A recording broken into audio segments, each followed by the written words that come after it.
भरतपुर जिले के उज्जैन तहसील के नगला चोखा पना गांव में लखी शाह क्रांतिकारी समाज पार्टी द्वारा वीर शिरोमणि जल पुरुष लखी शाह बंजारा बोर्ड का उद्घाटन किया गया है।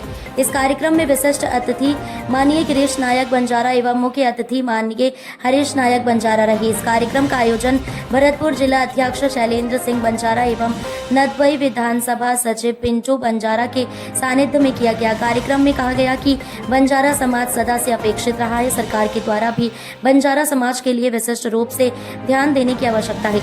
उन्होंने कहा कि हरियाणा में बंजारा समाज एससी में, तेलंगाना में एसटी में, जबकि यूपी और राजस्थान में बंजारा समाज बैकवर्ड कास्ट के अंतर्गत रखा गया है। बंजारा समाज के प्रति यूपी और राजस्थान सरकार का ऐसा दोगला व्यवहार क्यों? बंजारा समाज द्वारा रैली भी निकल गई जिसमें बाबा लखी शाह अमर रहे, देवीलाल महाराज की जय, लखी शाह क्रांतिकारी समाज पार्टी जिंदाबाद तथा बंजारा एकता जिंदाबाद जैसे नारे भी लगाए गए।